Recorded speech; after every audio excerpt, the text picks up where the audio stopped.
Bonjour à tous. Donc, moi, je suis Pauline Chembla, déléguée départementale de l'UNAFAM Vendée. Je tiens à vous remercier de m'avoir invité à cette rencontre de Mazurel sur le thème Parole et pouvoir d'agir des patients. C'était mon tas. Quand j'ai été conviée à participer à cette formation Expérience Patient, je ne savais pas du tout ce que j'y découvrirais. Je connaissais des dispositifs tels que Patient Père Aidant, Programme Bref, Démarche Quality Right, bien sûr, autant de nouveaux outils développés en santé mentale et que l'UNAFAM promeut, contribuant ainsi à une meilleure prise en charge et une meilleure reconnaissance des uns par rapport aux autres. Ce déploiement se faisant au fil des établissements en fonction des environnements institutionnels plus ou moins porteurs. En participant à cette formation aux côtés des soignants, j'ai découvert l'enjeu majeur qu'il y avait pour les patients et aussi pour nous, les proches aidants, en nous permettant de faire valoir notre savoir expérientiel par le fait même que nous vivons, que nous soutenons, que nous accompagnons notre proche avec sa maladie. Or, l'UNAFAM porte depuis très longtemps cette demande de valorisation de la pérédance des proches ou des familles.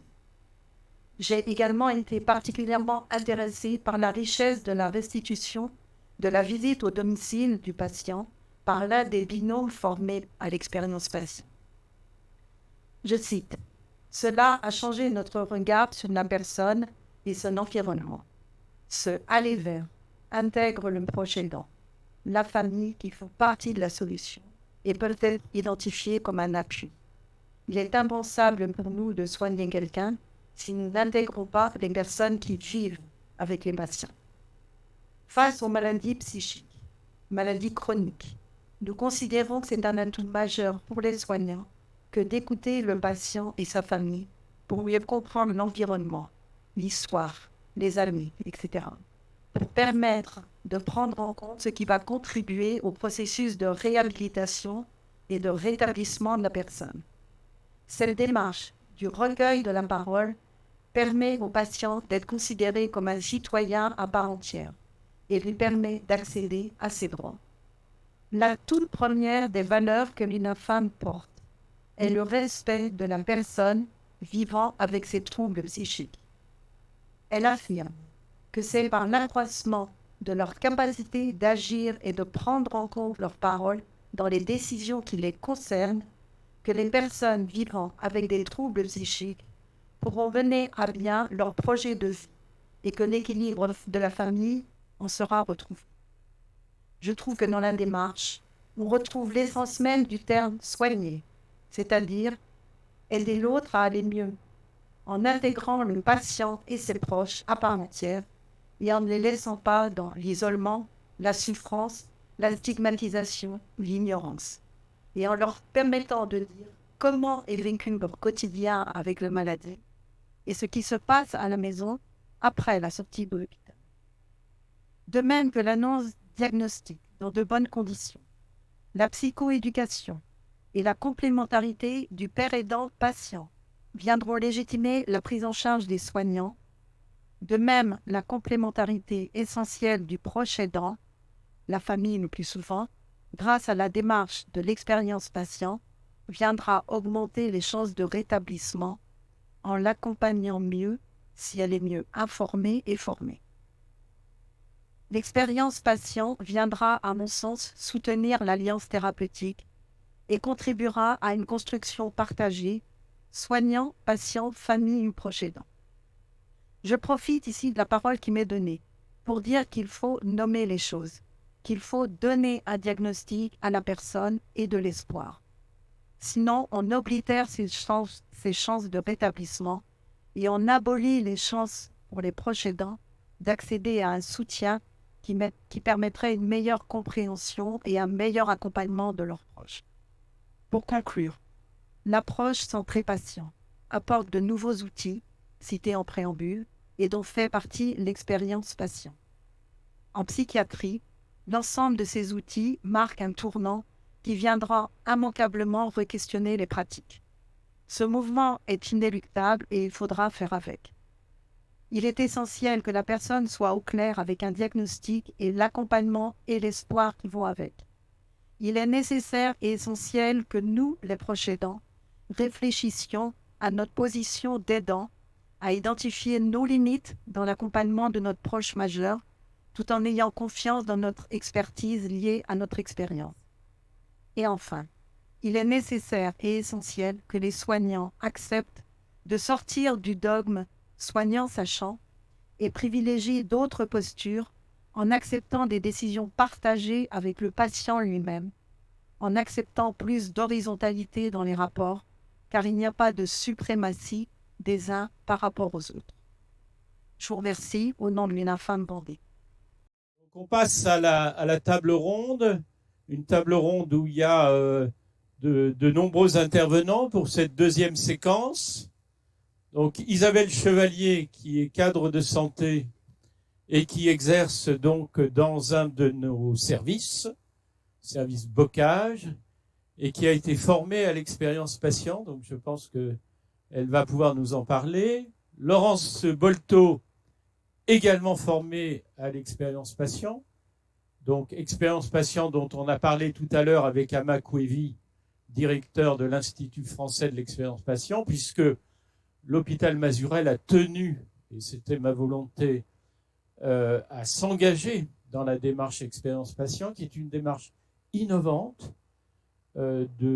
d'écoute du patient, d'écoute de la parole du patient, d'écoute de son expérience pour mieux la prendre en compte dans l'organisation des soins et dans la pratique. Patrice Bouet, donc, que j'ai présenté tout à l'heure, qui est un patient très engagé institutionnellement dans notre établissement, qui est très présent dans les travaux de la commission des usagers, qui a été aussi, comme Pauline Chemla d'ailleurs, un des acteurs de l'élaboration du projet usagers, patients et familles, qui est un des 10 volets de notre projet d'établissement. Donc c'est dire l'importance que nous accordons aux usagers à travers ce projet, qui est un volet non obligatoire à ce jour du projet d'établissement. Et moi, je milite pour que le projet des usagers, ce soit un volet obligatoire du projet des établissements de santé. Odile Berthomeau, donc, auquel j'ai fait allusion tout à l'heure, qui est mère d'une patiente, qui est membre d'un groupe de famille du service de réhabilitation psychosociale et d'addictologie, qu'on appelait avant la Fédération intersectorielle de réhabilitation psychosociale et d'addictologie, d'où encore le titre de FIRPA là, sur le petit écriteau devant elle. Et Odile Berthomeau pourra nous expliquer ce qu'apporte et ce que fait ce groupe de famille au sein du service de réhabilitation psychosociale de l'hôpital Mazurel, qui est donc pour le territoire de la Vendée le centre de proximité de référence territoriale. Et enfin, Pauline Tremblay, qui a pris tout à l'heure la parole et qui est donc médiatrice en santé père chez nos amis et voisins de la région, Sésame à Angers, donc un hôpital spécialisé en psychiatrie et santé mentale, et qui est, on va dire, le deuxième gros établissement en termes de capacité et de panel d'activités dans la région. C'est peut-être par vous que je vais commencer, Pauline Tremblay, voilà, pour présenter un petit peu votre travail en tant que médiatrice en santé père, à la fois comment vous êtes devenue médiatrice en santé père, et puis ce que vous faites dans votre structure, ce que vous apportez, comment se passent vos relations avec les équipes, comment vous vous êtes fait accepter aussi de ces équipes. Hein. Merci Monsieur le Directeur pour l'invitation, pour l'orientation.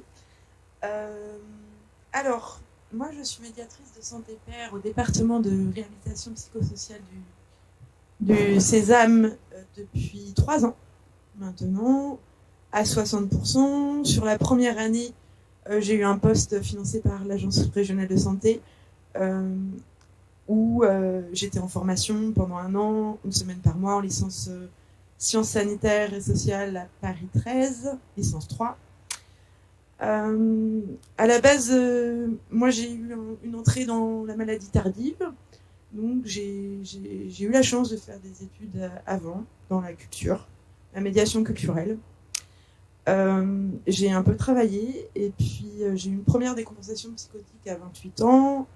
avec un petit traitement, retour en famille, retour à l'emploi, et puis une deuxième décompensation en 2012, où là, effectivement, ça a été une entrée en psychiatrie, on va dire. Donc 6 mois d'hospitalisation, non-respect de mes choix, puisqu'on m'a orienté vers un logement protégé que je ne souhaitais pas, un hôpital de jour. Bon, après mes 6 mois d'hospitalisation, j'ai bien eu au moins 2 ans derrière où quand même j'étais dans des soins. Et puis, oui, retravail, et puis engagement dans un groupe d'entraide mutuelle, où voilà, je reprenais, on va dire, une voie citoyenne. C'est l'objectif des jeunes. Et puis vers 2015-2016, j'ai eu des informations, essentiellement par Internet, sur du coup, le rétablissement en santé mentale et la médiation en santé. Donc j'ai pu faire dès 2018 de l'éducation thérapeutique du patient sur ma pathologie de la schizophrénie, et aussi de la remédiation cognitive, et apprendre des choses qui m'ont permis de reconstruire un équilibre de vie. Moi, assez rapidement, en 2012, quand je suis sortie de l'hôpital, je me suis dit, bon, ben, si je m'en sors, j'ai envie de faire quelque chose. Parce que je pense que j'avais été assez privilégiée dans ma vie avant, et pour moi, c'était vraiment une rencontre vraiment avec la souffrance, pas seulement la mienne, celle aussi des autres. Et du coup, cette volonté-là m'a permis aussi d'avancer, parce que la motivation, c'est quand même important dans un parcours de rétablissement. Donc voilà, donc il y a eu pas mal d'étapes aussi depuis la prise de poste au département de réhabilitation psychosociale du Sésame, l'apprentissage d'une posture d'accompagnant, l'apprentissage de la collaboration dans une équipe de soins. Donc je participe depuis 3 ans aux réunions cliniques, d'une équipe polyvalente de 15 personnes maintenant en réhabilitation psychosociale. Donc c'est extrêmement formateur. Et dans ces réunions, j'essaie d'apporter une façon concrète, parfois décalée, mais c'est aussi le métier. On peut parfois être jugé de façon un peu décalée, mais parce qu'on n'est ni un psychologue, ni une psychiatre, ni une infirmier. Voilà, c'est autre chose. Autre chose avec une autre vision. C'est à la fois l'apport, la chance d'avoir ce métier dans le soin, et en même temps la difficulté. Alors aujourd'hui, j'ai construit mon poste de médiatrice de santé père au Sésame. Donc aujourd'hui, je suis à 50% du coup à Orion, un service qui est situé en centre-ville à Angers, où j'ai des missions d'accompagnement individuel, de co-construction et d'animation de groupe. Donc le groupe La Route du Rétablissement, donc un groupe qu'on a construit avec des collègues sur des données à la fois, on va dire, un peu conceptuelles et puis aussi pragmatiques sur le rétablissement en santé mentale. Et dans mes accompagnements individuels, c'est voilà, je me situe, j'essaye de me situer à côté de la personne et d'agir, on va dire, en complémentarité de mes collègues, dans le sens où la plupart du temps, on ne me dit pas forcément les mêmes choses. On peut me dire les mêmes choses, mais la façon dont je vais accompagner, elle va être différente. Voilà, j'ai pas les critères d'un infirmier psy. J'essaye évidemment, comme c'est l'approche rétablissement, de parler effectivement des ressources des personnes, de leur force, de leur goût pour des loisirs, pour des choses qui vont les aider à tenir bon aussi pendant des passages difficiles. Je peux accompagner aussi sur la création d'un outil qui s'appelle le VRAP. C'est un outil assez créatif basé sur la connaissance de soi de la personne, sur ses critères de bien-être, sur ce qu'il faut qu'elle soit ce qu'il faut qu'elle fasse pour aller bien tous les jours, les critères aussi où la personne commence à pas se sentir bien, à quoi on repère qu'il y a des signaux où la personne peut éventuellement agir pour modifier le tir et éviter une rechute ou une hospitalisation. Et puis il y a aussi l'accompagnement aussi au plan de crise conjoint ou directive anticipée en psychiatrie, c'est-à-dire aider la personne à poser des décisions qui n'ont pas d'obligation légale, mais qui peuvent aider éventuellement l'équipe de soins, si jamais elle arrive, à comprendre un peu ce qui fait du bien à cette personne. Comment on voit qu'elle est bien, comment on voit qu'elle n'est pas bien, quels sont les médicaments qui lui vont, quels sont les médicaments qui lui vont pas. Si elle préfère être éventuellement soignée à domicile, pourquoi pas. C'est assez vaste tout ça, c'est très novateur. Voilà, et puis à 10%, je participe à la réunion d'équipe d'un logement accompagné toujours du département de réhabilitation psychosociale, tous les mardis après-midi, donc j'ai 10% là-bas. C'est de l'évaluation de l'autonomie au logement, souvent pour des personnes qui ont eu plus de 6 mois d'hospitalisation. Donc, il y a 10 studios dans un très bel endroit au Pont de Cé, à côté d'Angers, avec l'objectif de savoir en fait quel type de logement conviendrait à la personne en sortie d'hospitalisation. Soit ça va être du droit commun, voilà, recherche HLM, etc. Soit ça va être éventuellement des logements accompagnés dans le médico-social. Alors il y a pas mal de possibilités. Peut-être ça peut être un logement en ville normale ou proche de chez les parents ou proche des choses qui relèvent à la fois des choix de vie de la personne, mais aussi de l'évaluation de l'équipe de soins qui est composée d'infirmiers et d'un cadre de santé, de médecins. Et j'interviens du coup avec ma collègue qui est psychologue en neurosciences sur la réunion d'équipe. Et après, j'anime un groupe de parole, qu'on peut dire d'autosupport. En général, je l'anime seule, mais je peux inviter parfois des collègues sur certains sujets pour prendre le temps avec eux de parler de plein de sujets. Donc, l'objectif, c'est de favoriser en tout cas l'expression de chaque personne dans un groupe. Réapprendre à dire je dans un groupe, surtout quand on vit en collectivité, ça peut avoir un effet quand même important. J'apprends à les connaître, je fais un peu le lien de temps en temps entre ce que je peux avoir entendu d'eux et de ce que les questions parfois que se pose l'équipe. Enfin, je dis ça comme ça, peut-être c'est pas la meilleure façon de le dire, mais il y a une fonction en tout cas de lien, de lion.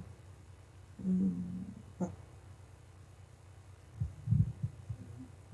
Alors, je voudrais juste savoir qu'est-ce qui différencie votre rôle, votre travail, votre médiation des médiateurs qui se trouvent dans les commissions des usagers. Est-ce que c'est la même chose, pas la même chose? Merci. C'est pas du tout la même chose. Je vais peut-être répondre pour Pauline Tremblay, parce qu'au plan institutionnel, les médiateurs dont vous parlez, il y en a 2 types. Il y a d'ailleurs, ils sont dans la salle, un médiateur médical et un médiateur non médical. Et ces médiateurs sont plutôt là pour traiter des plaintes et réclamations dans une interface entre un patient ou une famille et l'institution. Et pour faciliter aussi parfois, parce que on sait qu'il peut y avoir des situations complexes, difficiles au plan relationnel entre les équipes soignantes ou les équipes médicales et les patients ou les familles de patients.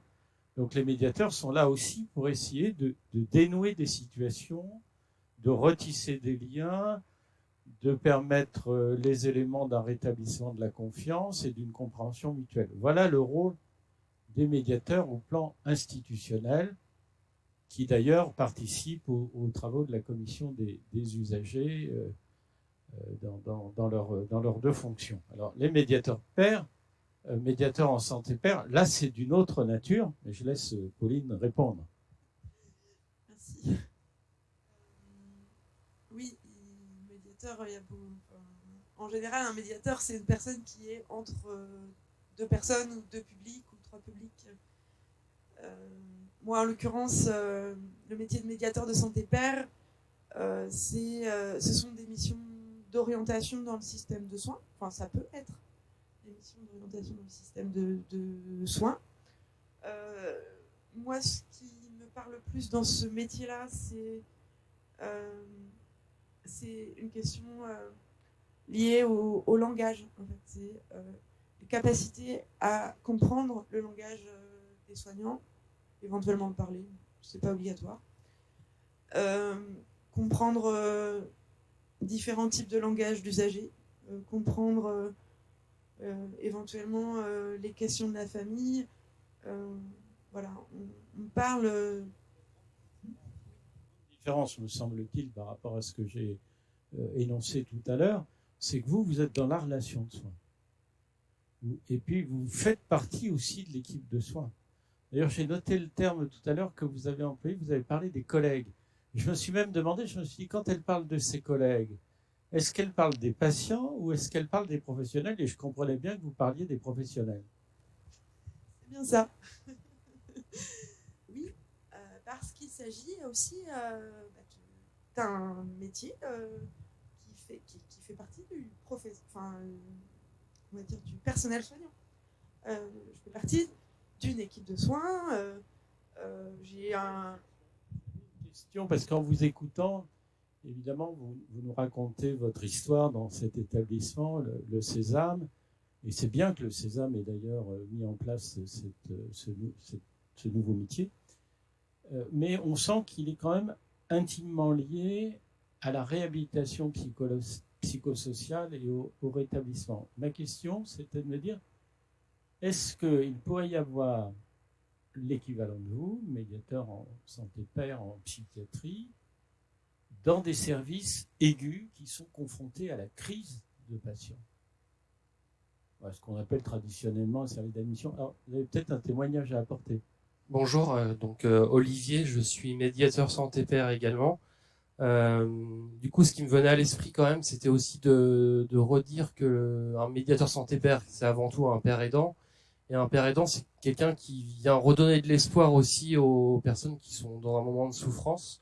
Il y a aussi l'idée quelque part que le père aidant a vécu un moment de fragilité, de souffrance, et qu'il a parcouru un chemin vers la rive du rétablissement, en fait, jusqu'à pouvoir recouvrir une vie parfois épanouissante. Du coup, on a un peu des passeurs entre la rive de la souffrance et la rive du rétablissement et d'une vie satisfaisante. Il y a ça, en fait. Et par rapport à la question dans les services de psychiatrie aiguë, en fait, le rétablissement, ça commence tout de suite, dès le basculement dans la crise. Hein. Donc, moi, j'ai vécu deux énormes dépressions. Je me rends compte avec le recul, a posteriori, que si j'avais pu connaître un père aidant, je pense que mon parcours, le temps de crise dépressive aurait duré moins longtemps, en fait, parce que justement, le père aidant, c'est aussi quelqu'un qui donne un peu, qui met à jour ce qui se joue à la fois socialement, psychiquement, dans le quotidien, avec les familles, dans le rôle de la vie de la personne, en fait. Voilà. Et le plus long épisode de crise que vous ayez eu, combien de temps a-t-il duré? Bah écoutez, ma première dépression, elle a duré 3 ans, en fait, parce que justement, il y a eu tout un temps d'errance, en fait. Je savais pas ce qui m'arrivait. Il y a aussi, je dirais, le temps de socialisation au monde de la psychiatrie. Comme toute personne qui a vécu un moment de trouble, c'est un monde obscur, le monde de la psychiatrie, de la psychologie. Quand on n'est pas de cet univers-là, il y a des codes à acquérir, connaître les professionnels, comment s'orienter. Et puis une fois qu'on connaît le monde de la psychiatrie, il faut connaître aussi les coulisses, savoir comment s'en sortir. Donc le père aidant, c'est aussi une personne qui aide à connaître et qui, à travers les conditions qui ont favorisé son rétablissement, peut transmettre aussi des savoirs expérientiels autour de ces conditions-là. Merci pour votre témoignage, Olivier. Alors, je voudrais laisser la parole à Patrice. Merci de l'applaudir. Patrice Bouet, parce que finalement, en écoutant les deux témoignages de Pauline Tremblay, d'Olivier, on se dit, mais les j'aime, Patrice, à l'origine, parce que ça remonte maintenant à bien des années, les groupes d'entraide mutuelle, c'était déjà les précurseurs de la paire aidance, si ce n'est que les GEM sont extérieurs à l'institution, alors que les pairs aidants sont dans l'institution.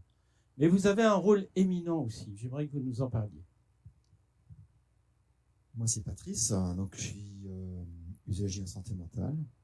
Donc, on va commencer par le GEM, alors si c'est engagé maintenant. Voilà. Donc, des structures voulues au départ par l'État. Voilà, ça a été mis en place. On a été le premier GEM en France à se construire en fin 2005. On a pris nos locaux au mois de mars 2006. Donc voilà, c'est une structure, GEM, ça veut dire groupe d'entraide mutuelle. Voilà. Donc c'est surtout une structure destinée à rompre l'isolement des personnes qui souffrent de troubles psychiques. Et le GEM, de par ses accueils, ses activités, ses sorties, favorise grandement à la libération de cette parole. Nous sommes entre pairs, il n'y a pas de jugement. On n'est pas dans un lieu de soins, on est entre nous. On a un conseil d'administration qui est composé uniquement d'adhérents. Voilà. Tout est fait pour que la personne qui vienne, souvent des personnes qui sortent de l'hôpital, qui sont un petit peu seules dans leur studio, et ces personnes qui cherchent des contacts, qui cherchent surtout des pairs qui les comprennent, en fin de compte. Et au GEM, je pense qu'on répond à ça. Je pense que la parole peut se libérer. Après, ça a chacun son rythme. Voilà en gros du GEM. Bon, je pense qu'il y aurait plein de choses à dire encore. S'il y a des questions sur le GEM, voilà. Moi, j'avais préparé un petit truc concernant la parole du patient. J'avais préparé la parole du patient.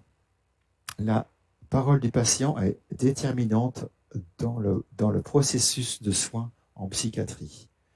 Elle permet de s'exprimer, de se libérer. C'est une alliée, une force, l'arme essentielle en psychiatrie. Elle me permet d'enrayer les crises d'angoisse. Et m'a permis, quand j'avais des hallucinations, de les mettre à distance, de prendre du recul et de les enrayer. Cela me recadrait et je repartais. Elle permet aussi, la parole, de prendre son plan de soin entre ses mains. Pour les soignants, il s'agit de créer les conditions qui permettent la libération de cette parole. Que la parole du patient devienne crédible. C'est peut-être une personne malade, mais c'est surtout une personne humaine, comme tout le monde. Dans les services, que la vue de la blouse blanche soit rassurante et non anxiogène. C'est le début du rétablissement. J'ai des petites expériences à ce niveau-là concernant le soin. Une fois, j'étais dans un pavillon, il y a une soignante qui me dit « Viens Patrice, on va se voir à la terrasse, on va s'asseoir par terre, on va discuter. » Et on a discuté. Ça, c'est le soin en psychiatrie. Concernant la parole, l'autre jour, on partait aux Herbiers dans un minibus, on était 9 dedans, j'étais entre 2 personnes, j'ai eu des angoisses. J'ai une petite arme, je prends mon Xanax, ça marche pas. Quelques respirations abdominales, ça marche pas. Rien n'y faisait. J'ai alors parlé à mon voisin et j'ai été mieux après. Ça m'a recadré. La parole, hein, c'est vraiment important. La confiance soignant permet à la parole de s'installer. Pour cela, il faut parfois du temps. Mais le temps est un allié en psychiatrie. Alors, prenons le temps. L'importance d'un support en psychiatrie, le sport, le dessin, la peinture ou tout autre art, pour que cette parole se libère. Pour les soignants, il s'agit d'abattre toutes leurs cartes pour acquérir la confiance, sa parole, pour progressivement repartir, reprendre pied, prendre des repères, avancer à son rythme. Après, c'est une véritable aventure humaine. Je voudrais aussi dire un petit mot du DMS-HP, qui fait partie de la DPIARIA. C'est un dispositif multi-service handicap psychique. À travers de l'UMSS, unité mobile de soutien spécialisée, ça favorise aussi à cette libération de la parole. Je parle là du rêve, pas le rêve rêvé, le rêve REV, réseau entendeur de voix. On est un petit groupe de personnes. On se réunit tous les mois et demi, un peu plus. On est un groupe de personnes qui échangent à travers leur expérience des voix qu'ils ont entendues, qu'ils entendent encore. Donc, en étant tous ensemble, c'est vrai on est entre pairs, donc la parole, vraiment, elle se libère bien. Je voulais parler aussi de la BLV, Bibliothèque de livres vivants, où des personnes qui deviennent livrent leur parcours ou autre. Et les personnes qui écoutent deviennent lecteurs. Une petite gymnastique un petit peu. Tu me diras si je me trompe, Olivier. Hein, c'est bon, c'est pas bon. Je continue, là. D'accord, je continue. Et là, vraiment, ce sont des moments très, très riches à travers tous ces témoignages. Là aussi, grâce à la parole. Tout cela pour vous dire que je me suis réparé, que je me répare grâce à cette parole. Alors, parlons-en. Et maintenant, je fais comme ici, j'interviens en conférence. On intervient avec un collègue dans les écoles d'infirmiers, infirmières. Je suis présent, comme vous disiez, monsieur le directeur, au conseil de surveillance, où c'est pas simple pour moi de prendre la parole. Je réussis à dire quand même des choses que j'ai envie de dire. C'est pas simple, mais je le fais quand même. Présidence depuis quelques années déjà de la commission des usagers.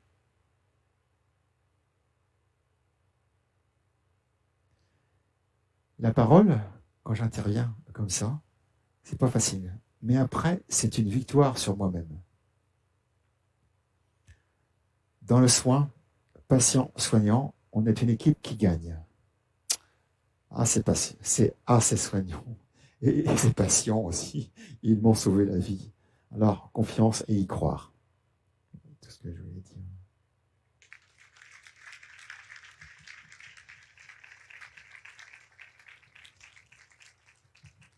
Merci Patrice. Ce qui est important, c'est pas que vous dites, c'est ce que vous dites. Et on a été très attentifs à tout ce que vous avez dit. Et alors, parce que Patrice a excellemment parlé de l'importance de la parole du patient.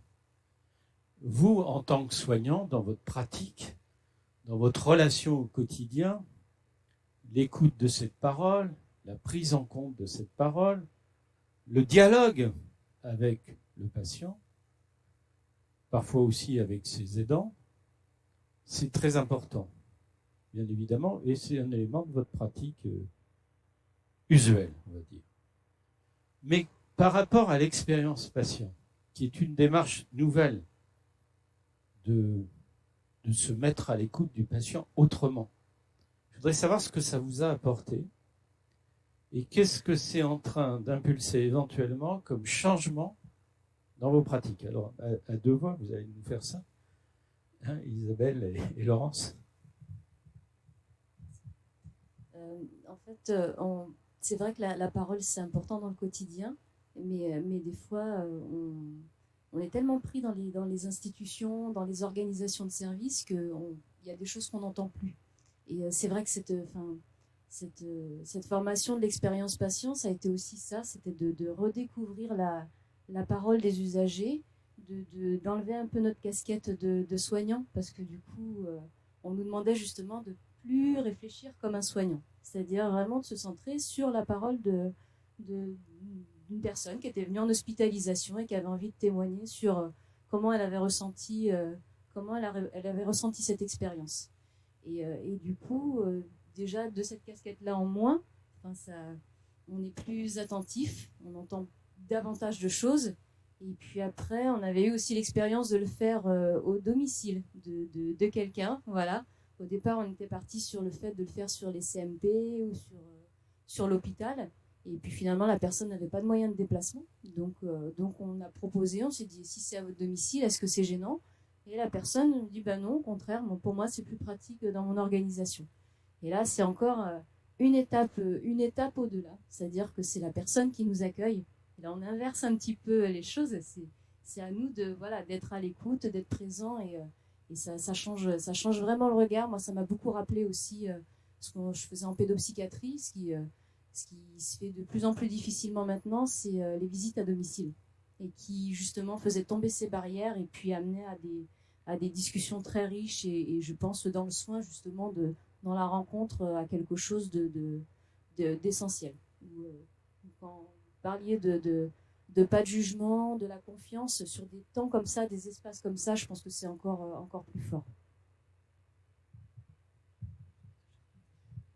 Je sais pas ce que je peux rajouter. Si, je vais envie de rebondir sur, je crois que c'est vous, Alexandre, qui disiez ça en début d'intervention, sur le fait, on recueille le récit d'un patient. Donc, on est vraiment parti là-dessus. C'est-à-dire qu'en fait, les 2 premiers jours de formation qu'on a fait donc avec Ahmad, non, c'est pas Amar, pardon. Donc, on a fait des jeux de rôle, des mises en situation, en fait, pour se mettre en situation par binôme. Donc moi j'avais la chance de travailler en plus avec Pauline, donc on peut pas espérer mieux comme binôme hein, par rapport au vécu du patient. Et donc on se mettait en binôme pour essayer de recueillir l'expérience du patient de son hospitalisation. Et puis passer ces 2 jours, en fait, fallait qu'on mette en pratique et qu'on aille rencontrer des patients. Alors on avait établi ensemble une grille, quel type de patient, pour quelles raisons il avait été hospitalisé. Passage aux urgences ou pas, enfin voilà, on avait établi tout un parcours et ensuite on a essayé de contacter des patients pour pouvoir réaliser ces entretiens. Alors, comme tu disais Isabelle, on proposait CMP ou enfin des endroits différents et parfois le patient ne pouvant pas se déplacer, s'il était d'accord et si lui il le proposait, parce que je crois que c'est comme ça que ça s'est passé pour vous, les entretiens ont eu lieu chez le patient. Alors après, c'est vrai que ça a ses limites, hein, parce que c'est vrai que moi, je travaille en service d'admission, donc un service aigu. Ça a été très compliqué de trouver du temps pour organiser tout ça. Et au bout du compte, autant toi, Isabelle, tu as fait des entretiens qui étaient très riches avec le recueil patient, et avec Pauline, on s'est plutôt heurté aux limites du recueil de la patient en psychiatrie, puisqu'en fait, on avait 2 patientes qui avaient donné leur accord pour faire ces entretiens. Et puis, en fait, sur les 2 patientes, on n'a fait aucun entretien. Le premier, alors, sans doute qu'il faudra qu'on revoie un peu comment organiser tout ça, quel délai prendre. Le premier, c'était une patiente qui avait été hospitalisée et qui était sortie depuis presque 1 an et qui n'avait plus de contact avec la psychiatrie. Et en fait, je pense que très gentiment, quand je l'ai contactée, quand le premier me l'avait contactée, elle avait dit OK. Et en fait, ça l'a trop perturbée. Et puis, elle a exprimé que ce qu'elle avait vécu en psychiatrie, elle n'avait pas envie de revenir dessus. Et donc, elle a annulé le rendez-vous au dernier moment. Donc, je lui ai dit que je comprenais tout à fait sa démarche. Et voilà. Et puis, le deuxième entretien, on s'était bien préparé avec Pauline. On avait, voilà, parce que vraiment, recueillir le récit en ayant... c'était plutôt un entretien qui n'était pas directif. Vraiment, l'objectif, c'était de recueillir la parole. Nous, en ayant en tête un petit peu les informations qu'on souhaitait recueillir. Donc, on s'était hyper bien préparé avec Pauline. Tout. Et en fait, la patiente n'est pas venue.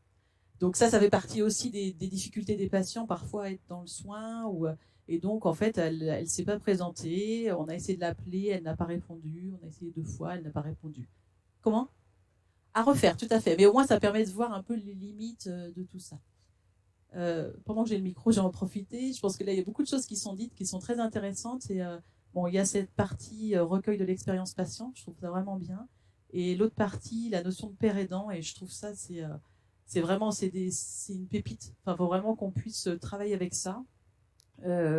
Quand je vous écoutais tous, hein, Katia, Olivier, Patrice, Pauline, je trouve que vous avez une légitimité que nous, en tant que soignants, on ne peut pas avoir. C'est-à-dire qu'on a les connaissances, on a l'habitude de travailler auprès des patients, on essaye d'être empathique, même si on dit je comprends, bah non, vous comprenez pas, parce que vous voyez pas ce que, voilà, c'est un peu ça. Et je trouve que voilà, c'est une vraie richesse. Et voilà, si on peut essayer de travailler vraiment avec ça, je pense qu'on fera vraiment du meilleur boulot, en tout cas. Je sais pas si on fera du bon boulot, mais peut-être du meilleur boulot. C'est quasiment une belle conclusion de cette table ronde que vous nous faites là, Laurence. Merci. Odile Berthomot, donc vous participez à un groupe de famille au sein du service de réhabilitation. Qu'est-ce que vous faites dans ce groupe de famille? Qu'est-ce que vous apportez aux autres? Qu'est-ce que ça vous apporte? Et comment ça s'est passé, la mise en place de ce groupe? Alors d'abord, je suis la mère d'une patiente qui a commencé sa dépression en 2011 à l'âge de 36 ans, alors qu'elle était auxiliaire de vie sociale à La Rochelle. En juin 2013, elle a eu un arrêt de travail pour état dépressif. En 2015, un diagnostic de troubles schizoaffectifs par un psy de la clinique de Saujon. En 2016, le médecin de la Sécu l'a mise en invalidité. Et elle dit que globalement, sa parole a été prise en compte, sauf quand elle s'est retrouvée. Elle a eu 4 hospitalisations, où elle a toujours été volontaire. Mais la dernière, elle s'est retrouvée en service fermé à La Rochelle et elle a un très mauvais souvenir, et nous aussi. Et depuis, elle a peur de l'hôpital, elle a vraiment peur de retourner à l'hôpital et c'était quand même pas le but. Avant, je ne connaissais la schizophrénie que par les horribles faits divers. Et cela ne correspondait pas à ma fille qui était plutôt fragile, exploitée, victime. Grâce à l'UNAFAM, la diversité des familles m'a fait comprendre que cette maladie pouvait toucher tout le monde. À l'UNAFAM, on se retrouve entre familles et on échange nos difficultés et nos solutions. L'UNAFAM a fait participer un groupe de la FIRPA. Alors là, c'était composé de 5 familles, mais il y avait aussi des intervenants professionnels.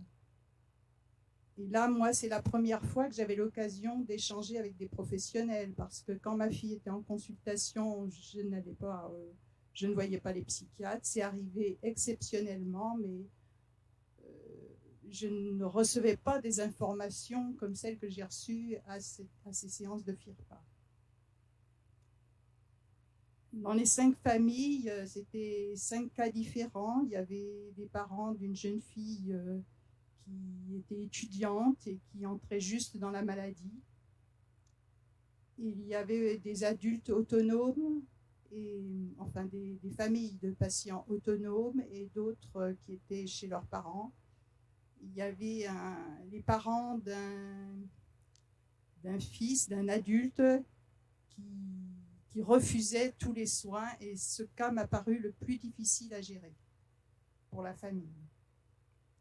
Dans ce groupe, ça m'a permis de déculpabiliser parce que la psychiatre a énuméré les diverses causes possibles de la maladie. Et ces explications m'ont permis de comprendre pourquoi ma fille est si fatiguée et pourquoi elle a tant besoin de dormir. Elle a expliqué aussi les différents traitements qui pouvaient être donnés, l'action des médicaments, pourquoi il faut essayer un traitement, puis un autre, puis modifier les doses et rechanger encore de traitement jusqu'à trouver ce qui apaise le mieux, tout en réduisant au maximum les effets secondaires, sachant que ces effets secondaires sont différents suivant les patients.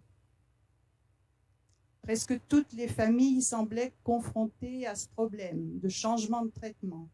Moi, au départ, quand ma fille était soignée, je me disais, mais la psychiatre, elle ne sait pas ce qu'elle fait là, et on change encore de traitement. Ça m'inquiétait vraiment. Et là, à la FIRPA, ça m'a permis de comprendre que c'est pas si simple. Le cerveau, c'est compliqué. Au début de la maladie, je conseillais à ma fille d'avoir pour objectif de diminuer progressivement son traitement jusqu'à s'en passer. Maintenant, j'ai compris qu'il faut faire avec et que nous pouvons apaiser les angoisses. J'ai appris aussi à faire confiance aux infirmières. On avait 2 infirmières à la FIRPA qui nous ont vraiment dit qu'il fallait faire confiance. Elles ont une alliance avec les patients. Et il faut comprendre l'utilité des ateliers thérapeutiques et de toute activité qui évite de ressasser les idées noires. Et les infirmières nous ont fait décrire les symptômes, mais aussi ce qui apaise. Et il y a une infirmière qui a dit une phrase que j'ai bien retenue: quand un patient comprend que c'est l'abandon du traitement qui a déclenché une crise, c'est positif. Enfin, dans le cas de notre fille, elle a bien compris que c'est l'abandon du traitement qui a déclenché sa dernière crise, mais comme elle s'est retrouvée en service fermé et quand elle est traumatisée, c'est pas trop positif. Enfin, là maintenant, elle veut plus lâcher son traitement, ça c'est sûr. Ça m'a permis aussi de garder espoir pour après nous, parce que les assistantes sociales nous ont informés sur les différentes structures qui existent pour accueillir les patients et les accompagnements. Dans notre groupe, les besoins étaient différents. J'ai trouvé tout ça compliqué, toutes ces structures, je n'ai pas vraiment retenu. Et puis j'ai retenu aussi qu'il n'y a pas assez de place. Mais j'espère que les professionnels sauront orienter ma fille. Et puis un autre point, le psychologue m'a poussé à oser, m'a permis d'oser pousser ma fille à vivre chez elle 1 semaine sur 2, parce que avant cette FIRPA, elle était en continu chez nous depuis sa crise. Et ce psychologue m'a donné des conseils. Ce fut difficile au début car elle pleurait quand je la laissais chez elle. C'est pourtant mieux maintenant car elle a repris ses activités au centre social et s'est fait des amis. Maintenant, elle revient chez nous 1 semaine par mois et nous allons la voir chaque semaine. Ce qui est dommage maintenant, c'est qu'elle est suivie par un psychiatre qui la voit tous les 2 mois pendant 1/4 d'heure. Et ça se limite à ça, son suivi maintenant. Elle a la chance d'avoir un centre social à côté de chez elle où il y a des gens bienveillants. Voilà. Elle a des activités là-bas parce que j'ai compris l'utilité des activités et elle aussi, elle l'a compris. Voilà.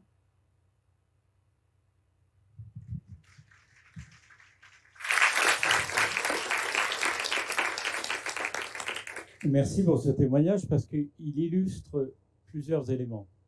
À la fois l'importance du groupe de famille en tant que pères familiaux entre eux. Et quelque part, ça fait aussi écho avec les groupes d'entraide mutuelle dont nous a parlé Patrice Bouet, qui, eux, reposent sur une parole partagée et un échange entre pères patients.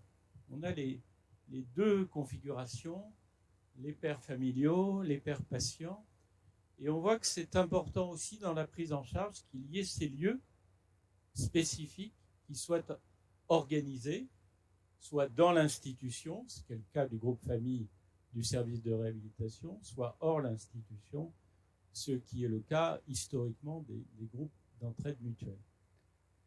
Et ça apporte un autre regard sur le sujet de ce jour, qui est donc la parole du patient et des aidants, parce que c'est aussi dans ce sens que nous avons voulu l'entendre, et du pouvoir d'agir donné à chacun, à chaque patient et aussi aux aidants. Voilà. Donc merci pour vos témoignages, les uns et les autres. Je suis certain que ça va appeler des questions ou des témoignages de la salle, comme tout à l'heure celui d'Olivier. Alors Katia, je pense que ça a résonné aussi pour vous, parce que notamment lorsque Madame Berthomeau a parlé de l'observance du traitement, alors qu'on se croit guéri, ou en tout cas dans un meilleur état de santé, que vous nous avez parlé tout à l'heure du traitement hormonal, qu'il est important de poursuivre au-delà même de la première phase de rémission. Oui, alors j'ai entendu effectivement l'observance, mais je voulais rebondir, j'en ai parlé tout à l'heure de l'observance, je voulais rebondir sur ce qu'a dit Monsieur Bouet, j'espère qu'on prononce comme ça, et Madame Berthomeau sur les idées noires, pour Madame Berthomeau, l'importance des ateliers, et Monsieur Bouet qui parlait du fait d'être ensemble et de faire des activités à l'extérieur, de sortir, de parler ensemble, de libérer la parole. Il y a exactement la même chose en cancérologie, en oncologie. L'objectif, c'est effectivement penser à autre chose. C'est pas être en boucle. Alors, il y a un phénomène dans le... Je ne sais pas si en santé mentale, il y a ça, mais en tout cas, quand on a une annonce de cancer, tout à coup, on prend conscience de la finitude de la vie. C'est-à-dire qu'on est face à sa propre mort. Avant, ça reste un concept. Voilà, on sait qu'on va mourir, mais quand on ne sait pas... Quand on a cette annonce de cancer, tout à coup, on se dit « Ah, c'est pour quand ?» Donc, l'objectif, c'est de ne pas être en boucle sur les idées noires, c'est de faire de l'art-thérapie, c'est de se sortir l'esprit, que ce soit par la culture, que ce soit par la sophro, que ce soit... c'est s'occuper à penser à autre chose pour pas ruminer, pas avoir peur de la récidive alors qu'on est obligé de vivre avec cette possibilité-là, mais pas rester bloqué. J'ai découvert lors de ces études au niveau du diplôme universitaire que j'ai fait qu'il pouvait y avoir, je ne savais même pas que c'était possible, un choc post-traumatique.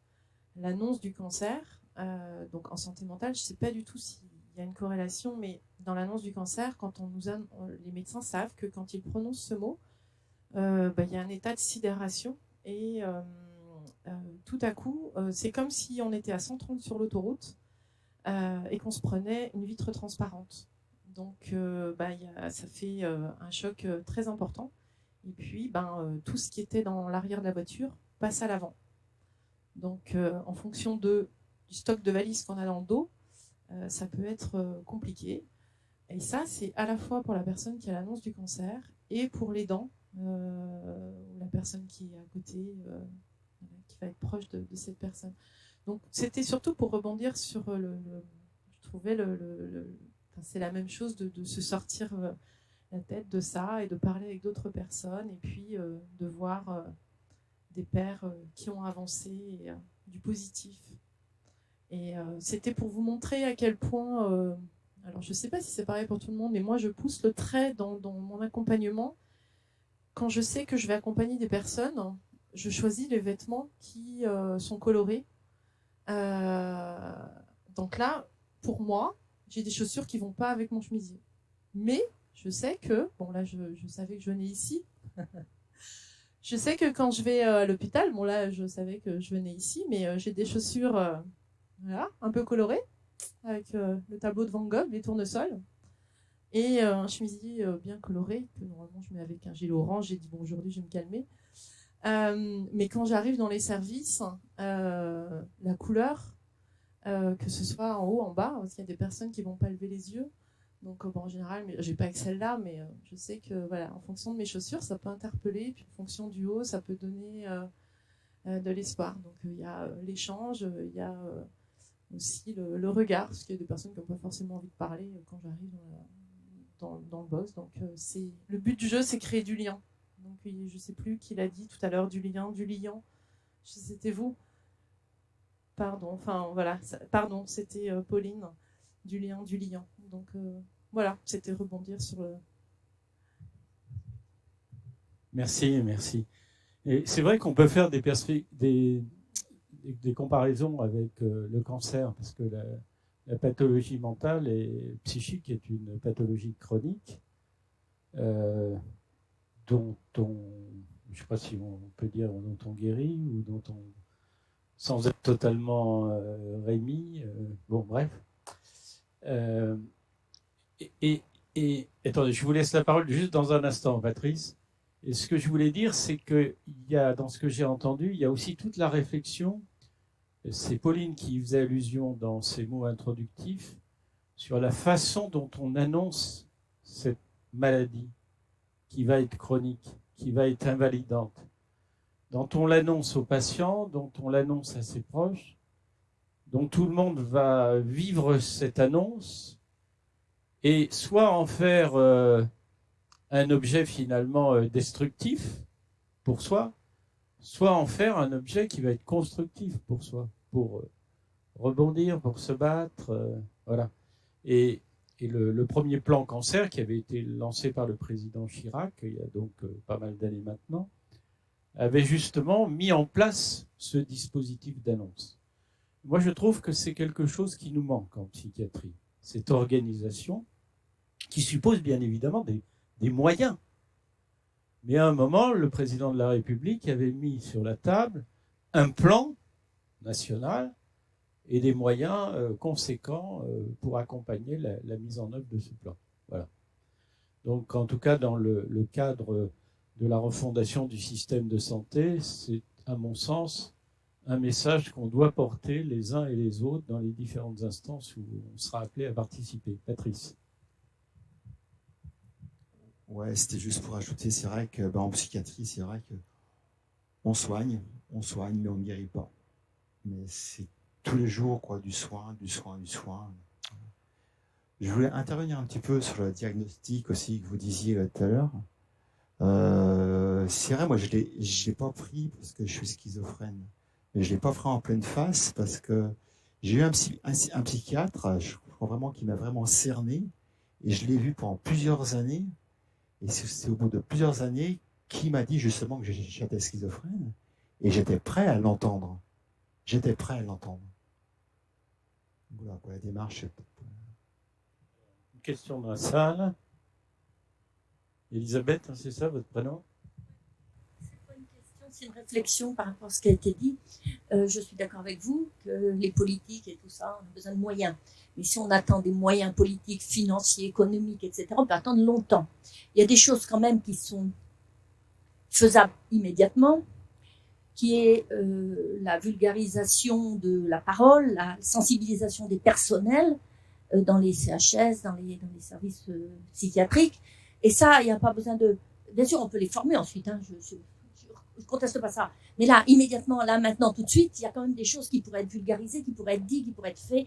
Alors là, nous, on est entre nous, mais on est des gens déjà un peu sensibilisés, j'ai envie de dire, puisqu'on est venus. Hein.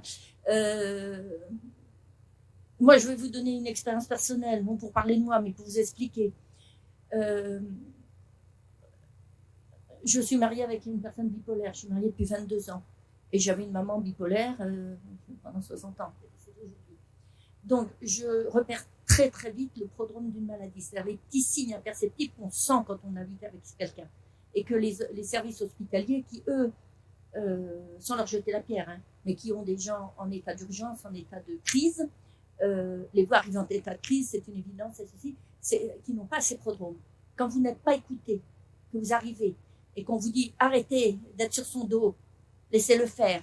Quand il est hospitalisé, parce que finalement la crise continue, et qu'il est hospitalisé pendant 8 jours en isolement, et qu'on vous répond le jour de l'isolement, on lui rend son téléphone portable, qui téléphone pour acheter un bateau de 68 000 € à l'intérieur de l'hôpital, il achète un bateau à l'extérieur, alors qu'il est en découvert bancaire, que j'appelle le médecin qui ne m'entend pas, que je demande un rendez-vous, que j'ai tout simplement le jour où ils ont programmé une sortie plusieurs jours après, et qu'il me dit je vous reçois que devant votre mari, et qui me dit mais madame, laissez-lui les rêves, tout le monde a besoin de rêves, vous êtes sur son dos.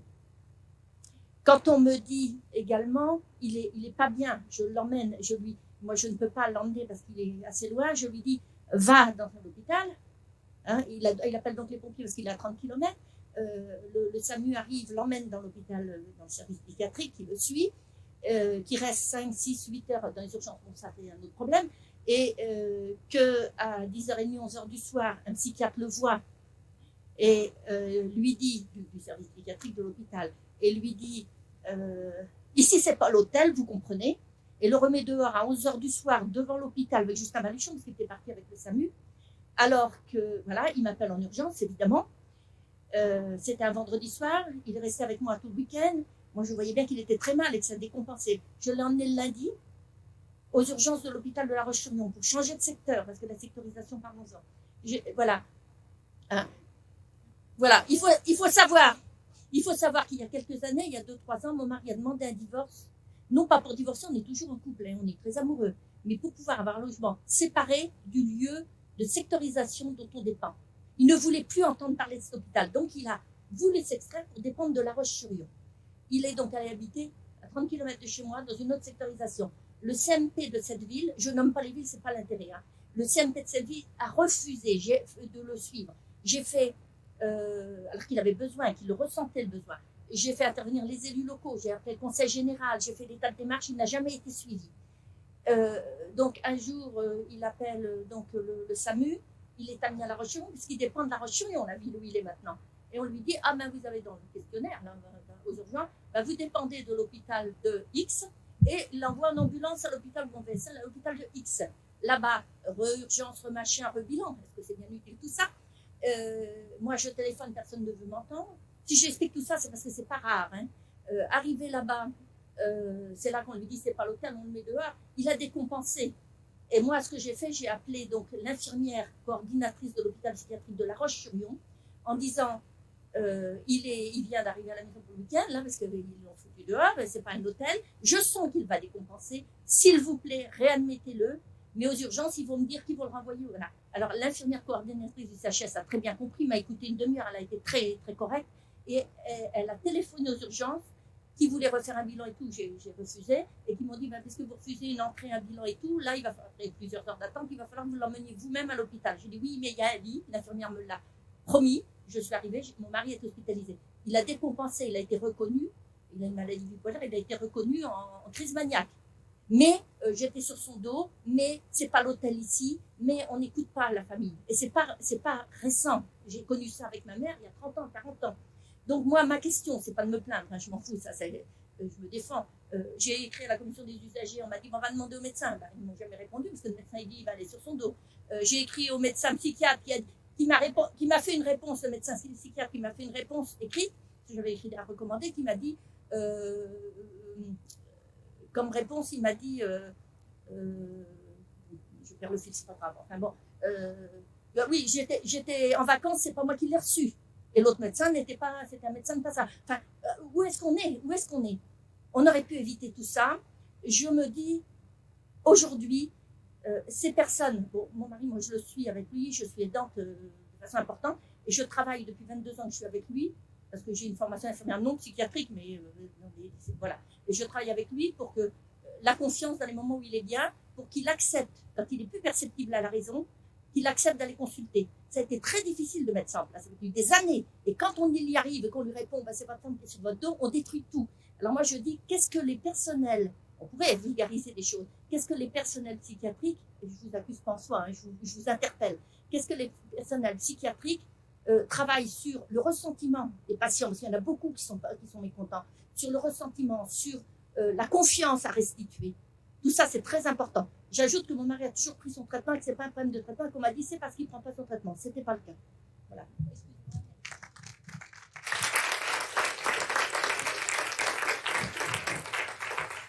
C'est très important, madame, qu'il y ait des lieux où puissent s'exprimer des témoignages comme celui que vous nous faites partager. Et l'objectif des rencontres de Mazurel, tel que je l'ai conçu, c'est que ce soit un lieu où on agite des idées pour progresser ensemble. Donc merci pour vos témoignages. Ça doit nous faire bouger. C'est comme quelque part le rapport en urgence du contrôleur général des lieux de privation de liberté, dont la presse régionale et nationale s'est fait l'écho. C'est une autorité indépendante qui est venue dans l'établissement, qui a dit un certain nombre de choses sur des pratiques, sur des organisations, qui les a critiquées par rapport à un référentiel de droit, parce qu'on peut être aussi dans des pratiques qui se sont historisées, qu'on ne remet pas en question, parce que de soi-même, on ne fait pas cet exercice, c'est toujours très difficile de le faire de soi-même. Et donc, c'est bien que ce soit les autres qui le fassent, pour nous faire avancer. Et donc, il faut prendre ce matériau que vous exprimez, ou que le contrôleur général des lieux de privation de liberté a exprimé, ou que demain, nous exprimerons les visiteurs de la Haute Autorité de Santé dans le cadre de la certification de l'établissement de santé, puisque nous serons en visite de certification en juin 2023. Et que dans le cadre de cette certification, d'abord, nous sommes engagés dans une démarche d'amélioration de la qualité des soins, de la sécurité patient, de l'engagement patient. Et que tout ça, c'est une politique d'amélioration au fil de l'eau, où on essaye de transformer, de faire évoluer les pratiques, avec, il faut bien le dire parfois, des résistances intra-institutionnelles. Parce que on remet en cause des modalités, des habitudes, parfois des conforts de travail. Et tout ça, c'est très dur à changer. Alors pour moi, une rencontre comme aujourd'hui, avec le thème que nous avons choisi, la parole des patients et le pouvoir d'agir des patients et des aidants, c'est justement pour que celles et ceux qui sont des professionnels de mon établissement, qui sont des professionnels d'autres établissements, qui sont des patients, qui sont des aidants, qui sont des associatifs, se rencontrent, entendent et partagent tout ce savoir expérientiel des uns et des autres là, qui est exposé soit par des patients, ou des représentants de patients, ou des familles, et puis des professionnels. Et puis qu'on en fasse notre miel pour améliorer la structure. Alors tout n'est pas facile, tout n'est pas rose, mais je veux donner quelques éléments, non pas pour vous rassurer, madame, mais pour dire quand même qu'il y a des choses qui bougent et qui se font dans cet établissement, et qui se font grâce aux professionnels qui s'y engagent. Les infirmiers en pratique avancée. Ce sont des nouveaux professionnels du soin qui ont pris leur place dans les organisations médico-soignantes et qui ont un rôle d'interface entre le patient, l'équipe médicale et soignante, dans un rôle nouveau qui est un rôle délégué par le médecin, avec des capacités à faire un certain nombre d'actes qui relevaient jusqu'à une date récente de la compétence médicale, et que la compétence médicale, du fait de la tension sur sa ressource, n'est pas en état d'assurer dans de bonnes conditions. Vous l'avez dit tout à l'heure, le patient qui est vu 5 minutes, c'est pas suffisant. L'infirmier en pratique avancée, on le sait, on en a parlé entre nous, on l'a évalué dans les premières mises en place de cette nouvelle profession. L'infirmier en pratique avancée donne davantage de temps aux patients et aux familles. Est-ce qu'on questionne les patients par rapport à cette... J'entends des infirmiers en pratique.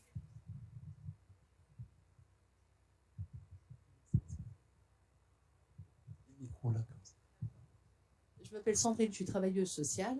J'accompagne des personnes qui sortent de psychiatrie, dont certaines actuellement sont suivies par le CHS et qui n'ont plus d'accès quasiment aux médecins psychiatres. À quel moment, j'entendais que vous étiez formé tout à l'heure à la mesure de l'expérience patient, qu'est-ce que ça change qu'est-ce que ça va changer dans vos pratiques? À quel moment on recueille là? On demande aux patients, moi j'ai une personne que j'accompagne, qui est une de vos patientes, elle souhaite voir un psychiatre, elle veut pas voir une infirmière en pratique avancée. À quel moment on lui demande de quoi elle a besoin? À quel moment on entend ça? Et moi, j'ai envie de savoir quand est-ce qu'on écoute vraiment les personnes, en fait. Parce que je pense que là, c'est des petites gouttes d'eau. Et je pense qu'en fait, il faudrait former... Je salue cette initiative aujourd'hui, je suis ravie d'être là. Mais je trouve qu'on est peu, finalement, par rapport au nombre de personnes qui travaillent au CHS. Et je me dis, c'est des formations régulières sur le pouvoir d'agir, sur... Effectivement, il y a des choses qui se font, mais on est en retard. Moi, je trouve qu'on est très en retard. Et je suis très inquiète. Excusez-moi, j'en profite en même temps, je vais juste compléter parce que on est collègues, comme ça, ce sera très bien. Collègue d'Olivier aussi. En fait, effectivement, il y a, alors, ce que j'ai bien aimé là, c'est l'histoire de la goutte d'eau, et en fait, je trouve que ce sujet-là, en fait, c'est une vraie posture des professionnels, et qu'en fait, il s'agit pas juste de dire à un moment, tiens, on a envie de faire ça, et de conscientiser. En fait, c'est un moment, c'est quel acte on met en place, qu'est-ce qu'on fait, comment on forme nos professionnels, et c'est tout ça en fait. Enfin, nous, on n'a pas la science infuse, on travaille vraiment avec le rétablissement. Voilà, on fait partie du DMSHP, on est, je pense, un peu reconnu pour ça.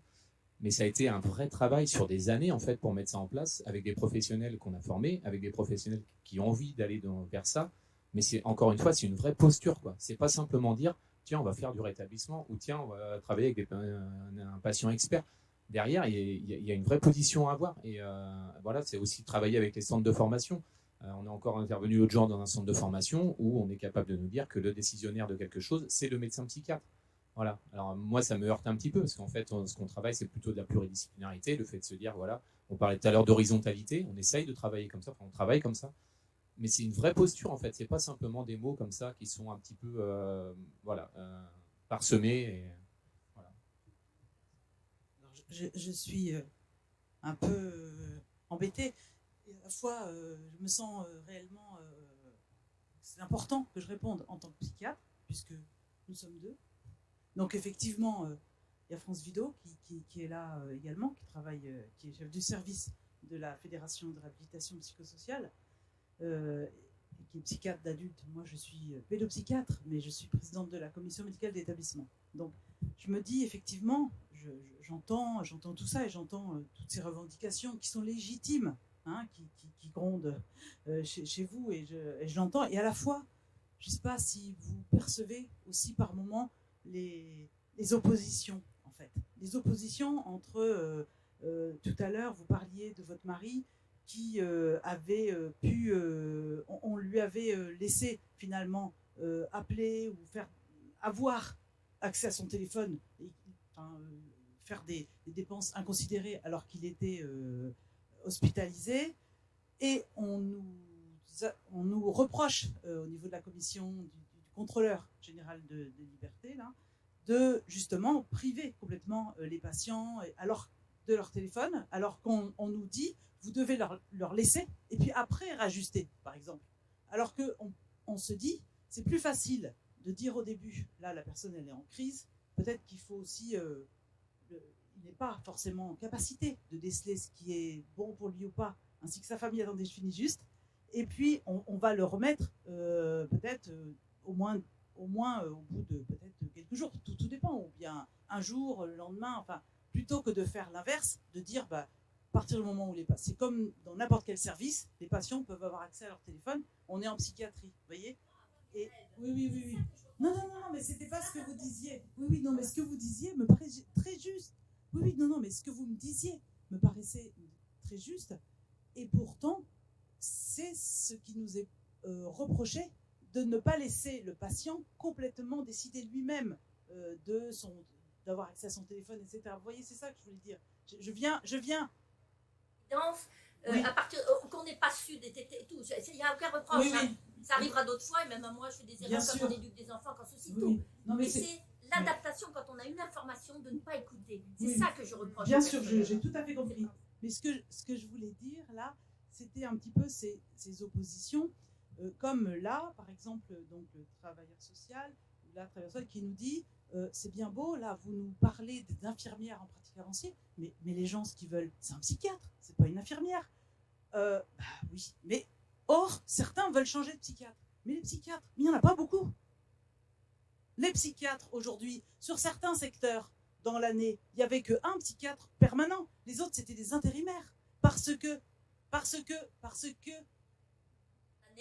et où le médecin avait la toute-puissance et les infirmiers étaient les exécuteurs. Alors maintenant, on est dans un système horizontal, on a travaillé là-dessus. Les infirmiers sont aussi compétents que... Voilà, je pense que c'est pas... Voilà, donc, on a travaillé sur cette vulgarisation. Voilà, et donc c'est réellement une chance aujourd'hui qu'on est, et dans cet hôpital, on est très en avance sur le nombre d'infirmières en pratique avancée, puisqu'on a déjà 7, alors que certains hôpitaux psychiatriques n'en ont pas du tout. Donc c'est vraiment une chance... attendez, je finis.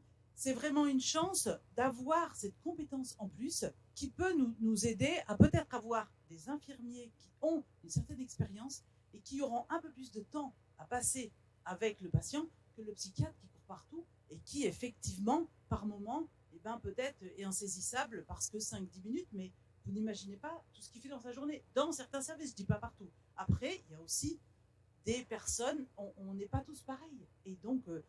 qu'on soit psychiatre, pompier ou boulanger, il y a des personnalités avec lesquelles on ne s'entend pas, et qu'on soit patient de tel ou tel psychiatre, voilà, c'est aussi, on peut pas, et si tout le monde avait le choix de choisir parmi le catalogue, il y en a qui ne pourraient pas. Il y a des moments où je suis obligée de dire non. régulièrement, tous les jours, peut-être pas tous les jours, mais il y a des gens qui me disent moi je veux être suivi par vous, je veux pas être suivi par le psychiatre de tel et tel de mon secteur. Mon secteur, il fait la moitié de la Vendée, hein, donc en pédopsychiatrie. Bah oui, mais moi je peux pas suivre tout le monde, donc je peux pas. Donc on est obligé quand même de mettre les limites. Effectivement, quand on le peut, on essaye de tenir compte et de dire on va essayer de changer. Mais c'est pas facile, parce que du coup, si on change pour mettre un intérimaire qui rechange le mois prochain, etc., ça va pas non plus. Donc les infirmiers en pratique avancée, même si c'est nouveau, je pense que c'est vraiment un souffle qui va nous aider, et c'est important de suivre cette transformation-là. Merci Corinne. Encore 2 questions. On finit là sur ces 2 questions, si vous voulez bien, parce qu'on est tenu par l'heure, je crois. Bonjour, je m'appelle Ludivine Nicard, je suis médiatrice de Santé Père sur l'axe autisme, trouble du spectre de l'autisme sans déficience intellectuelle au Sésame d'Angers. Et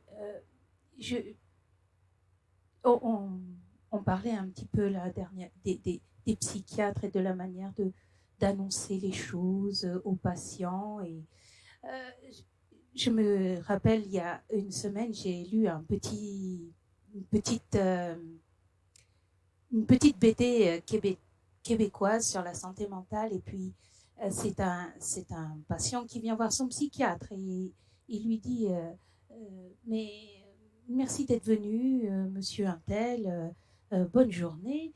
Et le patient lui dit mais attendez, docteur, vous ne m'avez pas dit de quoi je souffrais. Et là le médecin lui glisse un post-it et lui dit au revoir, il ferme la porte. Et sur le post-it, il y a marqué « Vous êtes schizophrène, bisous » avec un petit cœur. Ça m'a beaucoup fait rire. Voilà, je voulais vous partager ça pour commencer une petite... voilà, quelque chose d'un peu léger. Je suis médiatrice depuis pas très longtemps, depuis 3 mois au Sésame. J'étais bénévole avant pour la construction d'un programme d'ETP pour les personnes autistes. Sur Angers et sur Nantes. Et je constate que nous vivons une période enthousiasmante dans un climat très, très lourd et difficile, à la fois pour les patients, à la fois pour les personnels de soins et les familles. Nous sommes aujourd'hui tous ici mélangés et un peu partout sur ces questions. Nous vivons un moment historique. La démocratie en santé avance. Nous avons une nouvelle génération de psychiatres qui arrive, je le découvre, et qui ont déconstruit une certaine manière d'être en lien et d'investir leur métier et leur fonction. Ce n'est pas encore le cas partout, hein, soyons clairs. Il faut leur laisser le temps d'arriver, hein, mais il y a de nouvelles... des personnes qui envisagent la psychiatrie et qui considèrent le rétablissement et la réhabilitation psychosociale comme quelque chose de possible, de réel, et qui le mettent au travail au quotidien. Et mon boulot à moi, c'est d'encourager cela, à la fois auprès des équipes, de mes collègues, du personnel de soins, et à la fois dans l'esprit de cette alliance thérapeutique à construire, à reconstruire, avec les personnes que nous accueillons sur Orion. Je vous dis ça pour que voilà, c'est un élan d'espérance, tout en considérant ce moment charnière et difficile qu'on peut vivre ensemble. Merci.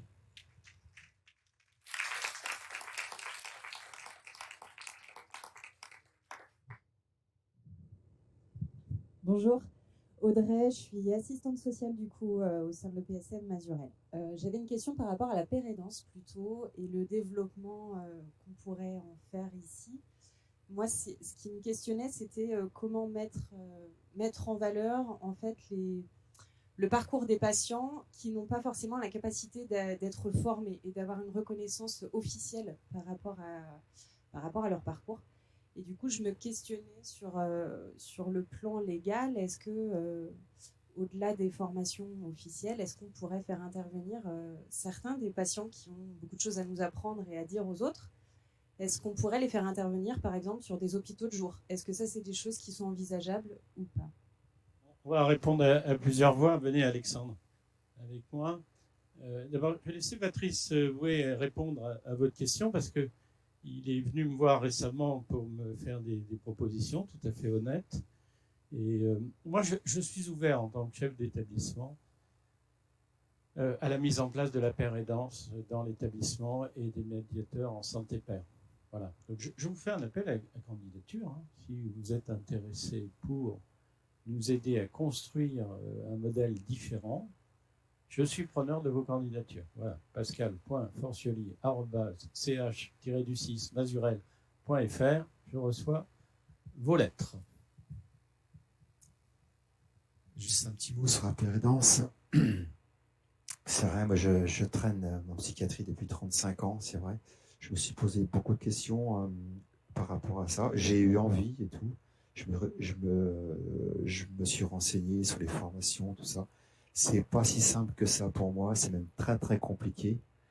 Et comme vous dites justement bien, moi, intervenir ponctuellement dans un hôpital de jour ou autre, je pense que je serais partant pour le faire. C'est des choses que je peux faire. Mais la formation pour devenir père aidant, je reste les pieds sur terre, je suis encore trop fragile aussi. Et voilà, intervenir.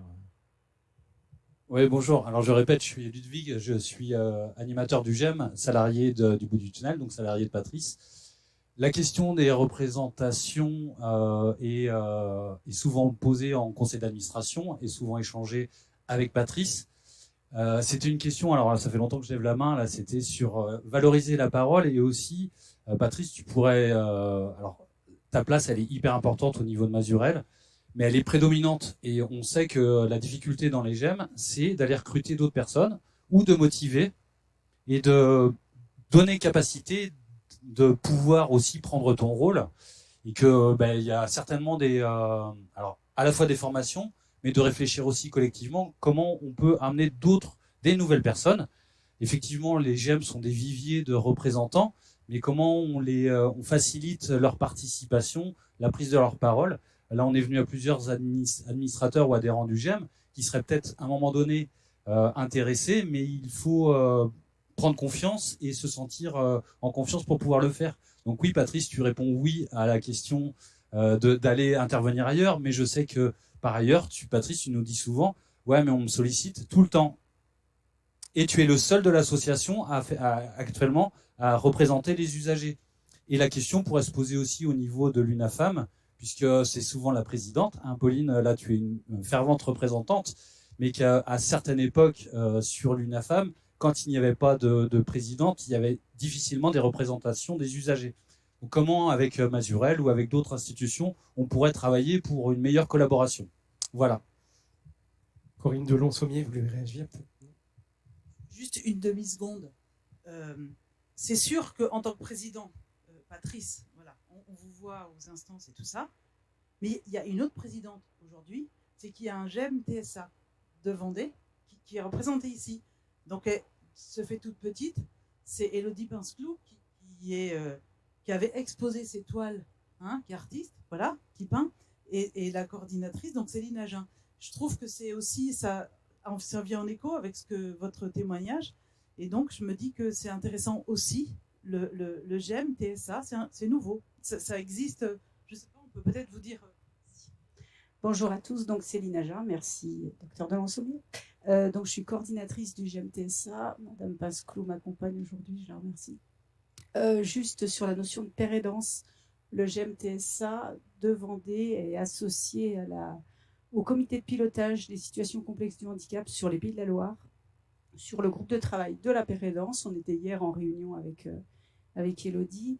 Et c'est un groupe qui est ouvert à tous, donc GEMeurs, coordinateurs de GEM, etc.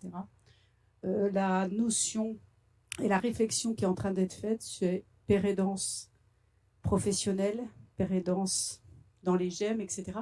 Et il y a vraiment des notions de réflexion qui sont en cours actuellement. Et je pense que on le voit ici aujourd'hui, c'est ce qui se passe. Et c'est vraiment, c'est important. Et les GEM, ils sont aussi leur part de leur importance dans ce discours-là. Et je pense que votre discours à vous, il est très important. Je vous remercie. Oui, donc bonjour. Donc, moi, c'est Elodie, présidente du GEM TSA 85. Alors, effectivement, j'ai trouvé très intéressant ce qui a été partagé par le président du GEM, le vice-président du GEM. C'est sur la fiche, je sais pas qui préside. Enfin, je vois peut-être pas d'ici. Ouais, c'est pour ça. Et c'est vrai que oui, pour ce qui a trait de la parole du patient et des personnes vraiment concernées, on voit très bien, nous, au sein du GEM TSA 85, que la parole se libère au fur et à mesure des rencontres et qu'elle est vraiment porteuse à la fois d'espoir, à la fois dans l'accompagnement pour rompre cette solitude qui est le premier objectif du GEM, mais c'est aussi vraiment un moteur et un outil vraiment d'entraide qui permet aux personnes d'évoluer en dehors aussi du GEM.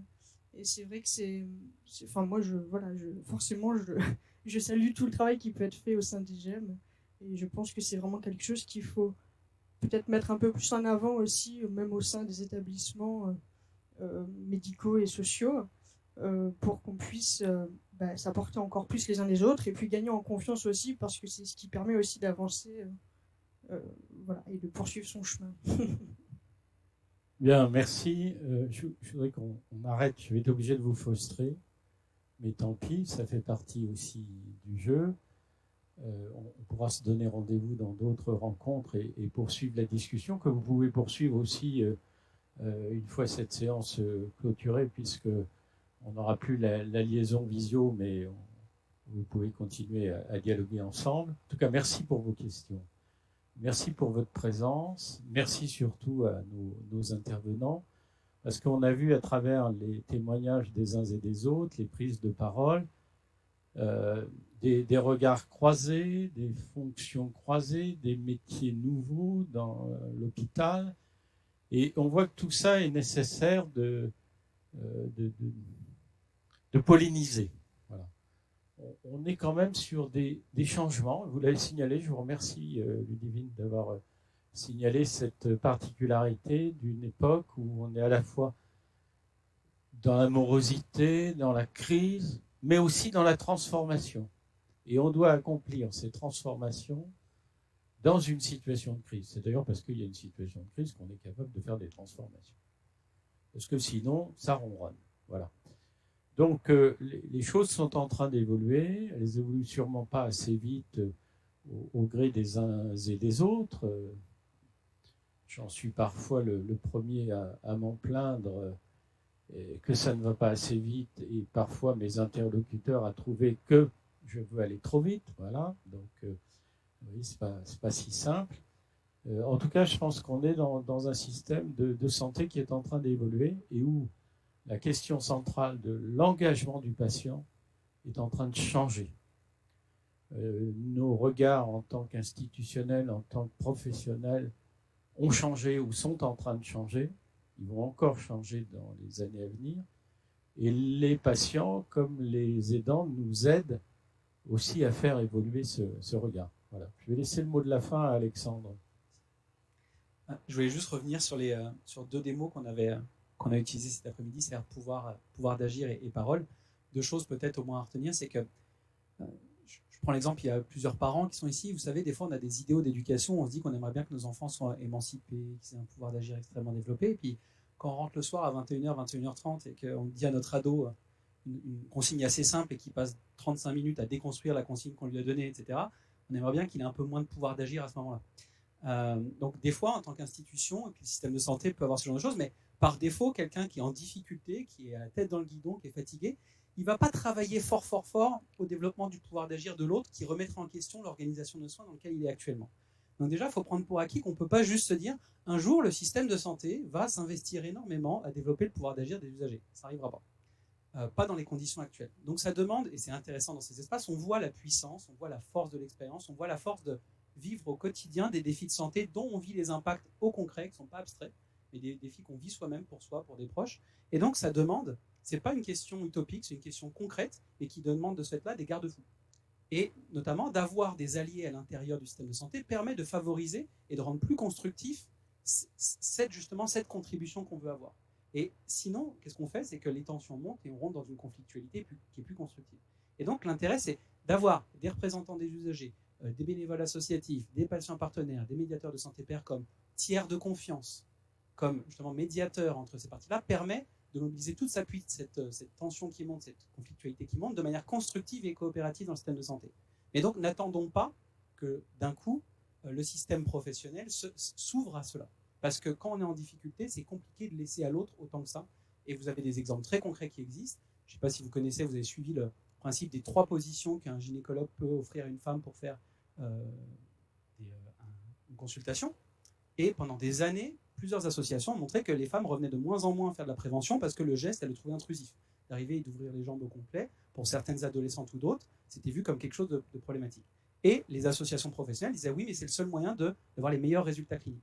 Des associations se sont montées pour montrer qu'on pouvait avoir avec 2 autres positions des résultats cliniques équivalents, et que donc il y en avait d'autres, mais comme la prise de décision était unilatérale et qu'on n'est pas dans la co-décision et le co-leadership, effectivement, ça a pris des années avant d'objectiver et de montrer que ça vaut le coup de proposer 2 autres des positions que celles qui sont habituellement prises, parce que ça permet aux femmes, notamment, de revenir beaucoup plus en termes de prévention et d'avoir des meilleurs résultats de santé.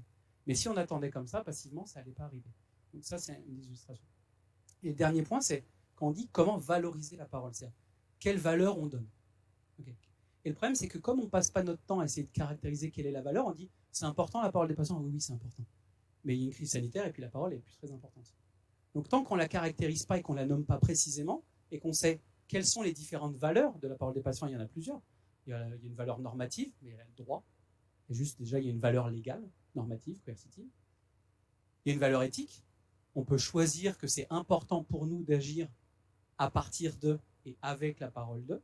Ce que je veux dire, en tant que soignant, voici mon éthique du soin. Voici ma conception du soin adéquat et je vais juger de l'adéquation de mes comportements à l'aune de l'évaluation de ce que je fais en fonction de ce que je souhaite faire comme éthique du soin. Et poser la question, parce que moi je suis régulièrement avec des professionnels de santé, quand même, dans les établissements, et je pose toujours cette question à laquelle la réponse, ou en tout cas l'absence de réponse me choque toujours, c'est de dire, quelle est votre éthique du soin? C'est-à-dire, je demande à des infirmières, des aides-soignants, des médecins, en leur disant là, spontanément, c'est quoi votre éthique du soin? C'est quoi votre conception du soin que vous trouvez désirable? La plupart du temps, personne n'est capable de répondre rapidement. Mais je dis, mais à l'aune de quoi vous évaluez si ce que vous faites au quotidien, c'est la bonne chose et ce que vous souhaitez? Si vous n'avez pas de conception claire et explicite de ce que c'est le soin adéquat pour vous. Donc ça, c'est la première chose. Et, et les autres dimensions qu'on peut rajouter à la valeur de la parole du patient, c'est de se dire aussi, même si vous mettez de côté toutes ces choses-là qui pourraient paraître fleur bleue, de manière purement utilitariste, le seul moyen de soigner correctement, on l'a dit, cliniquement, et sur le moyen long terme, c'est en prenant en compte et en partant de la parole des patients.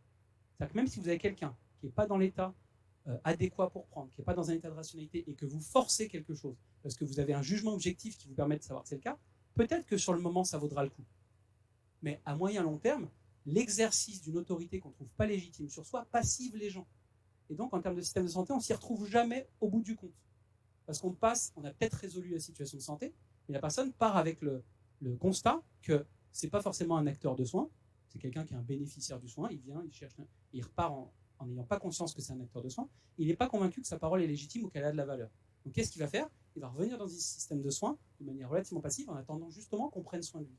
Mais est-ce qu'on est capable, en tant que système de santé, vu le nombre de professionnels qu'on a et le nombre de problématiques de santé qu'on a, d'être dans une logique où on ne profite pas de chaque interaction entre un professionnel et un patient pour développer son pouvoir d'agir sur sa propre santé et le reconnaître comme un acteur de soins à part entière?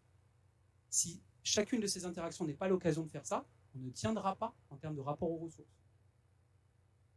Toutes les personnes concernées sont des acteurs de soins à part entière. Faisons-en des alliés pour justement faciliter notre travail et avoir un job plus coopératif.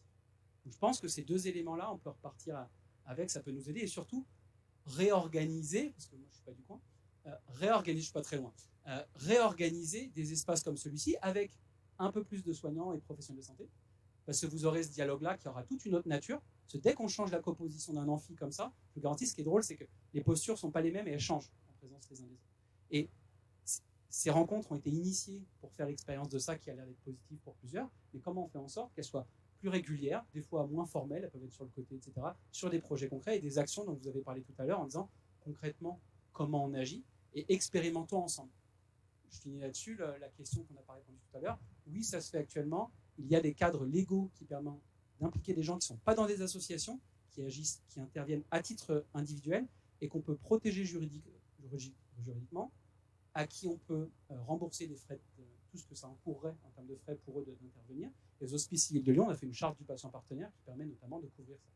Donc ça se fait, il y a des centaines de patients qui sont sous ces statuts-là, et bientôt, une fois qu'on en aura plusieurs expérimentations, on sera capable de faire un cadre national sur le sujet. Donc ça se fait, et il y a des communautés de pratique dans les établissements où justement des professionnels et des patients, des représentants d'usagers qui veulent s'engager sur ce genre de questions se retrouvent régulièrement pour penser avec les établissements, les directions, les professionnels de santé, quelles sont les actions et les expérimentations qu'ils peuvent faire. La seule chose à retenir, et moi c'est ce que je retiens de mon côté franco-québécois, c'est qu'en France on a tendance à être un peu trop bons élèves et attendre que le projet soit bien calé, la revue de littérature et tout soit propre, et les rôles et responsabilités. Et après on commence à déployer et on fait ça à grande échelle. Au lieu de commencer par un petit prototype, on essaie à un endroit, sur une petite mission, à un moment, et on apprend de l'expérience et ce qu'on foire et ce qu'on réussit, pour justement ajuster au fur et à mesure. Et donc au moins, soyons dans l'expérimentation concrète entre professionnels et patients, rapidement, dans les semaines, les mois qui viennent, sur ce genre de sujet, et attendons pas justement des décisions étatiques sur le sujet.